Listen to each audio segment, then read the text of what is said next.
akhir daripada semua yang Tuhan harus selesaikan di muka bumi. Ternyata dia tidak cari orang Kristen, tapi dia cari orang benar. Bedakan ini baik-baik. Maka itu celakalah orang Kristen yang masih sibuk dengan organisasi, doktrin gerejanya paling hebat. Wah, aku paling hebat. Celaka betul orang itu.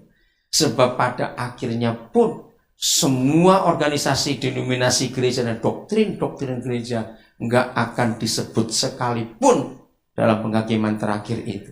Yang Tuhan cari hanya satu status, orang benar atau orang salah. Titik. Tidak dipersoalkan Kristen A atau Kristen B atau Kristen apa. Maka itu Kristen yang suka ngotot dengan denominasi, dengan doktrin akan kecelek itu nanti. Karena Yesus nggak tanya itu pun, nggak tanya satu kata pun tentang itu. Dia cari orang benar. Itu sebabnya kita harus membawa diri kita dalam kebenaran ini. Saya ulangi ayat 37. Maka orang-orang benar itu akan menjawab dia, katanya, Tuhan, bila manakah kami melihat engkau lapar dan kami memberi engkau makan, atau haus dan kami memberi engkau minum? Bila manakah kami melihat engkau sebagai orang asing dan kami memberi engkau tumpangan, atau telanjang kami memberi engkau pakaian? Bila manakah kami melihat engkau sakit atau dalam penjara dan kami mengunjungi engkau? Nah, inilah jawaban pertanyaan saudara. Kalau begitu, siapa yang harus kita layani? Kalau Yesus pun tidak mau. Maka itu di banyak gereja, saya kagum kepada tim pengembalaan di jemaat ini. Kenapa? Karena saya bedakan. Begitu banyak hamba Tuhan, namanya hamba Tuhan, tapi bos saudara. Belum stroke, bawa tas saja nggak bisa. Ngerti istilah ini? Belum stroke. Oh, saya nek lihat hamba Tuhan seperti itu. Arogannya luar biasa. Katanya hamba, kelakuannya kayak bos. Saudara, lihat firman ini.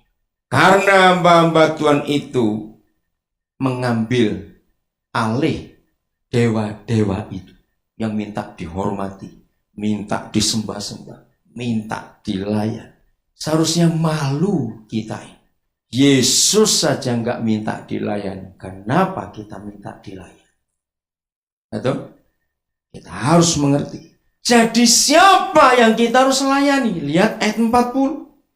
Dan raja itu akan menjawab mereka. Aku berkata kepadamu, sesungguhnya segala sesuatu yang kamu lakukan untuk salah seorang dari saudaraku yang paling hina ini, kamu telah melakukannya untuk siapa? Untuk Yesus. Saudara catat, ada 6 kriteria dan ada 6 kelompok orang yang disebut sebelumnya, yang adalah saudara-saudara Tuhan Yesus. Orang lapar, orang haus, orang telanjang, orang sakit, orang di penjara, yang ke-6 orang asing. Jadi kata melayani Tuhan adalah melayani saudara-saudara Tuhan Yesus. Katakan amin. Bukan langsung melayani Yesusnya. Dia tidak mau. Maka itu banyak gereja kaget atau enggak sedikit yang marah ketika saya sampaikan. Melayani musik, berkhotbah, berdoa, itu bukan melayani. Itu menguatkan orang Kristen. Jadi semua aktivitas kegerejaan kita, mau apapun kesibukan saudara dari Senin sampai ketemu Senin lagi, nggak pulang-pulang di gereja terus, ternyata itu bukan melayani Tuhan. Melayani Tuhan lagi sekali, urus saudara-saudara Yesus yang paling hina itu. Konsep ini harus ada dalam kehidupan kita. Sekarang kita akan lihat secara kerinduan Tuhan. Yohanes 5, 19 sampai 22. Maka Yesus menjawab mereka, katanya. Tidak ada diskusi. Sebelumnya, apa diskusinya? Karena ada orang lumpuh yang menunggu bertahun-tahun. Kalau kolam Bethesda itu dikunjungi malaikat, Begitu goyang airnya, yang masuk duluan langsung sembuh. Ya orang lumpuh ini kalah terus. Begitu goyang dia baru mulai bangun, seorang lain masuk duluan karena dia lumpuh. Tapi hari itu Yesus datang. Dan gak perlu masuk kolam. Karena ada Yesus. Dan dia sembuh. Nah ternyata kesembuhan itu membawa akibat kemarahan orang-orang Yahudi, ahli Taurat dan sejenisnya. Nah dalam kemarahan itu terjadi diskusi. Maka ini yang dijawab. Maka jawab Yesus kepada mereka katanya, Aku berkata kepadamu, sesungguhnya anak tidak dapat mengerjakan sesuatu dari dirinya sendiri jikalau ia tidak melihat Bapa mengerjakannya. Sebab apa yang dikerjakan Bapa, itu juga yang dikerjakan anak. Hari ini kita akan melihat firman ini yang berabad-abad gereja hanya mengaplikasikan, menjabarkan, mengkhotbahkan, mengajarkan ayat ini semata-mata hanya untuk Yesus sebagai anak dan melihat Bapa di surga sebagai Bapa. Tapi hari ini kita akan melihat konsep yang sama tapi dalam pribadi yang berbeda. Kata anak dalam ayat ini, saya akan ajak saudara menggunakan memang anak, yaitu kita.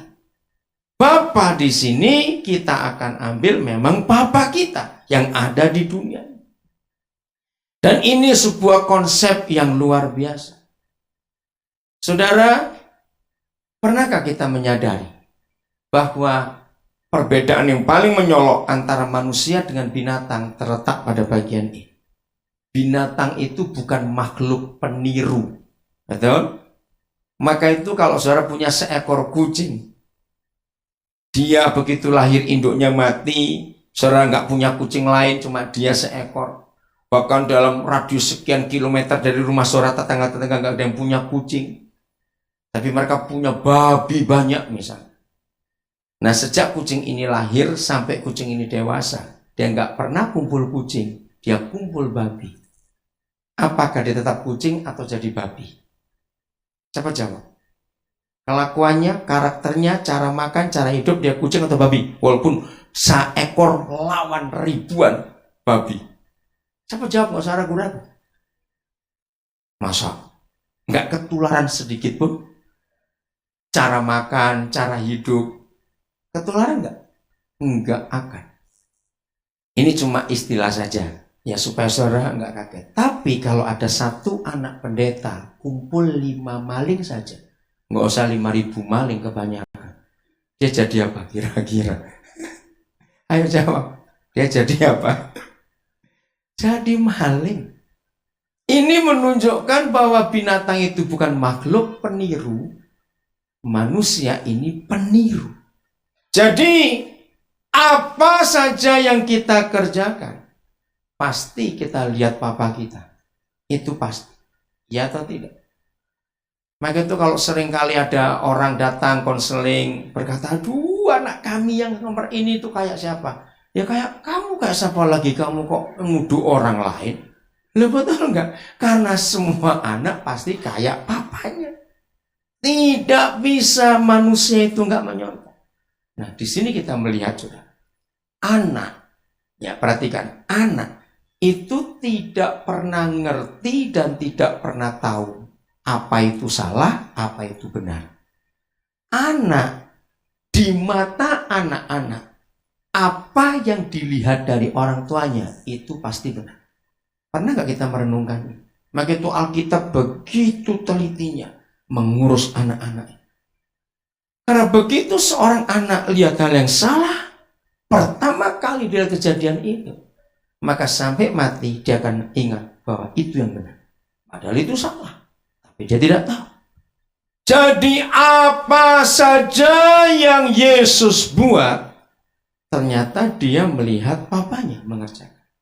Maka begitu pula kita, apapun yang kita kerjakan, kalau kita orang tua, ingat anak kita akan menyontoh. Kalau kita anak, lihat orang tua kita. Jadi Gereja